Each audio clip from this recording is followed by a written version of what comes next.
Have you ever stopped to think about how power is shaped by money and status? Get ready for a shocking revelation about the hidden structures that govern our society. The whole world is moving together, regardless of whether you're in a rich or poor country. Everyone is on the same vibe, and it reminds me of what happened during COVID. Suddenly, it seemed like all countries started wearing masks and saying the same thing to explain why. It happened quickly. Like, one morning you go out to the garden and it's all full of mushrooms that appeared out of nowhere. I remember when I was a kid thinking, where did these mushrooms come from? I didn't see them all year and suddenly they're everywhere. I'm saying all this because it's very similar to what is happening now. We see this idea of central bank digital currencies gaining momentum, almost like explosive growth. The thing is that these ideas have been around for a long time. We just didn't notice. And the truth is that this banking system is really a global network that acts in a well-coordinated manner. None of this is coincidence. The decisions being made today were thought out decades ago. In other words, these seeds of what is happening have been planted for a long time. And now it's time to show everyone. We call this a crisis.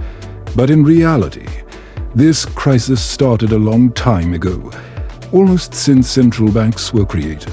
When you combine central banks, which are actually private institutions, with the government, which has the force of law, you end up creating something very strong and risky. Because there are people who control the amount of money that circulates. And that means they control a lot of things. If you can create money out of nothing, just by promising to pay it back one day, then you can make money at will. And with all this money, you can buy politicians. Many of them are for sale, ready to be rented. We reach an interesting conclusion.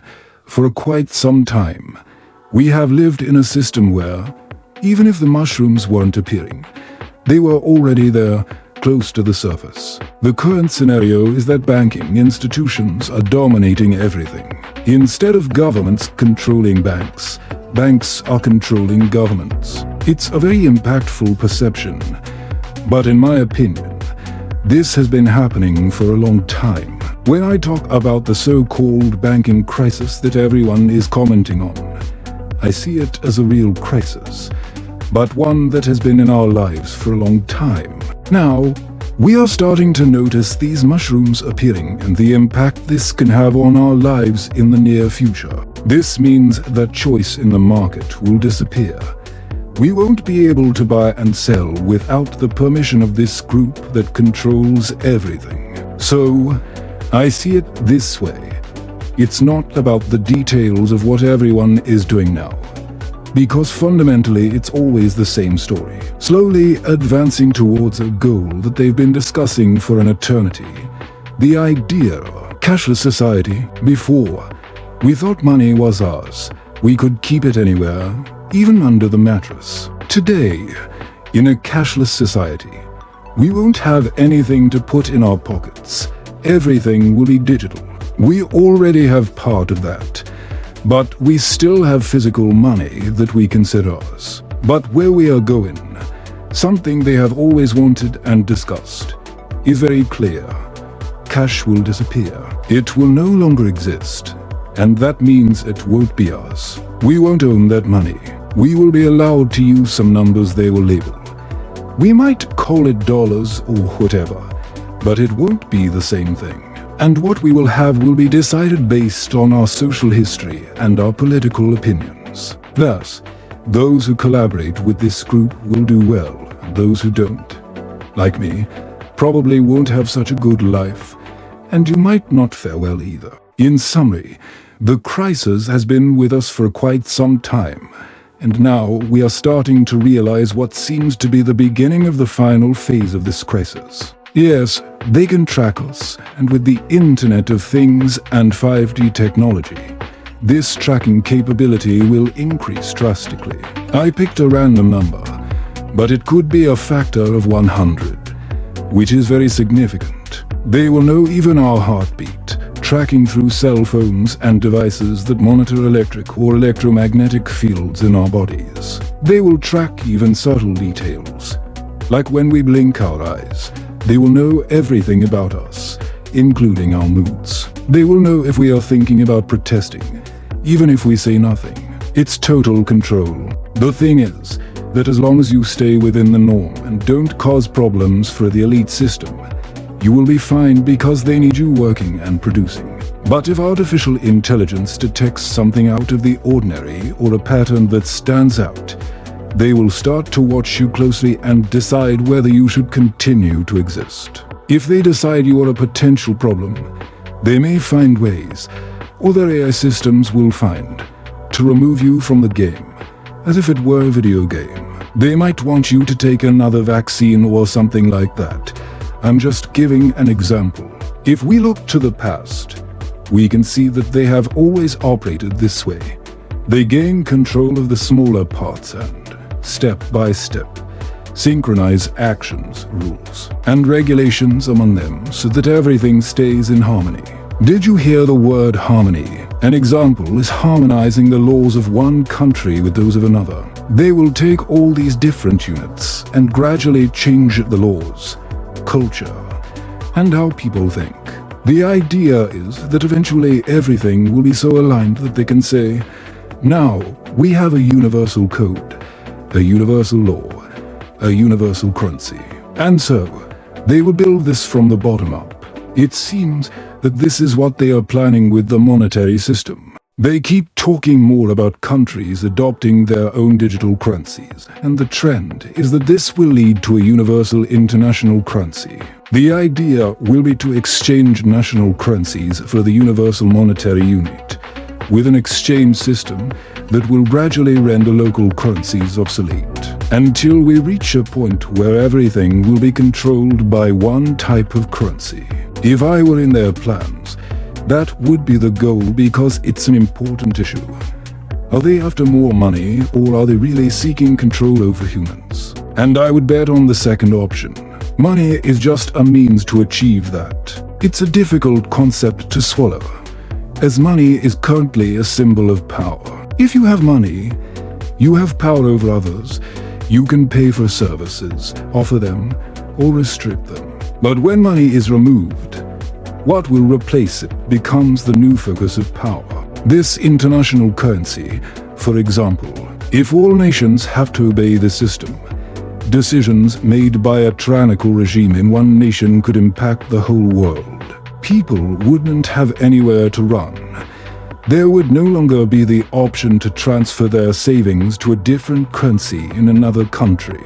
The escape possibilities we know today would simply cease to exist. Therefore, the conclusion I reach is that what they really seek is control over human beings. Historically, this control has been exercised through money, but they are moving towards a system where money, as we know it, will be eliminated. The new paradigm, as I see it, could be called a universal military society. For those who have gone through military service, you know that a private doesn't receive much in terms of money. They earn a modest sum for small purchases, but all their needs, clothes, health, shelter, are provided. This represents a total state of dependence on the system, where your well-being is guaranteed as long as you obey the rules. This scenario raises a profound reflection on freedom, autonomy, and the approaching future. The reality of being controlled by a system that decides what we can or cannot have is alarming. It would be an unprecedented transformation, as the ability to move between different monetary systems and, consequently, between different cultures and societies ceases to exist. Exactly, this hierarchy is a central issue that persists regardless of the monetary system. When you rise in the chain of command, like a general or sergeant, you can access all those comforts: a mansion, good meals, a car with a driver, even an airplane. But fundamentally, none of it serves to maintain control over everyone, where power is exercised through positions and ranks, no longer by the accumulation of wealth. The shift to a digital monetary system may simply redefine how this hierarchy is perceived and exercised. Instead of the old classic model, which measures power by money, it will be the new classic style that values rank. How many stripes do you have? How many stars adorn your cap?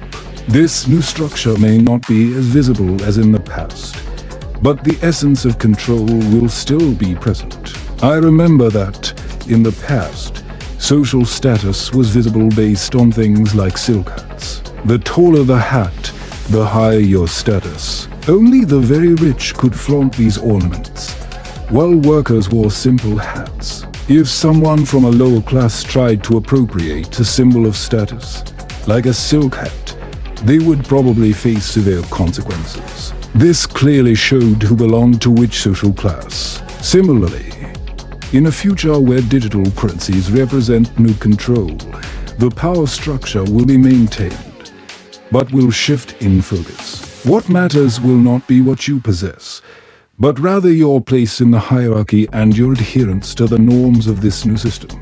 With total control over the economy and money, but also with technological surveillance, the possibility of imposture will be punished even more severely, as any deviation from the standards could be instantly identified.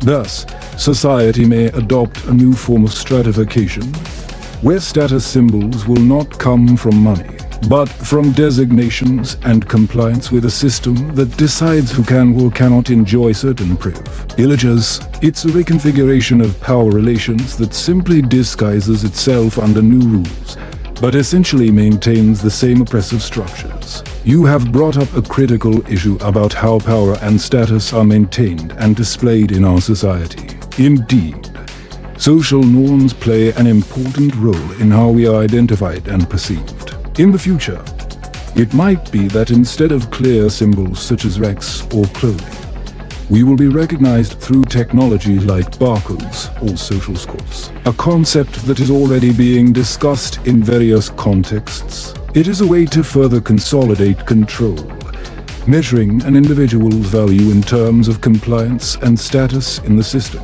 And you are absolutely right to point out that true power in today's society still rests in the hands of those with access to and control over financial resources. People or families with great wealth, like the Rothschilds and Rockefellers, are often mentioned due to their historical influence on the financial and political system. The relationship between money and power is so intrinsic that it often becomes a cycle of influence. Those who have money shape policies, and those policies, in turn, can perpetuate inequality and control. The fact that figures like George Soros, who uses his wealth to fund initiatives that shape the future, are interconnected with historical banking families like the Rothschilds illustrates a complicated web of power where operations are often obscure. This hidden layer of the global financial system is a difficult labyrinth to navigate, where the names we know are just the tip of the iceberg, while the true controllers operate in the shadows. It's alarming to realize that even in times of crisis, like during the Great Depression, the Rothschilds managed to strengthen their position through strategic bailouts using intermediaries. This reveals a deliberate strategy to stay off the main stage while subtly manipulating events. This practice of hiding true control is a subtle but effective maneuver that spreads misinformation and confusion, making it difficult to identify the real decision-makers. And you raise an important point: the need to reform or even abolish institutions like the central bank and the fractional reserve system. These structures allow an elite to maintain control over the economy and, consequently, over society. If we could abolish these mechanisms, we could begin to dismantle this cycle of power and influence. Transparency and economic justice would be fundamental steps to ensure a fairer future, where power is not in the hands of a few but accessible to all. Your analysis reveals how true social and economic transformation will require a fundamental revision of how money and power interact, as well as the structure of the institutions that sustain them. If you liked what you heard, like the video, subscribe to the channel and turn on notifications so you don't miss the next episodes. Together, let's uncover the secrets of power.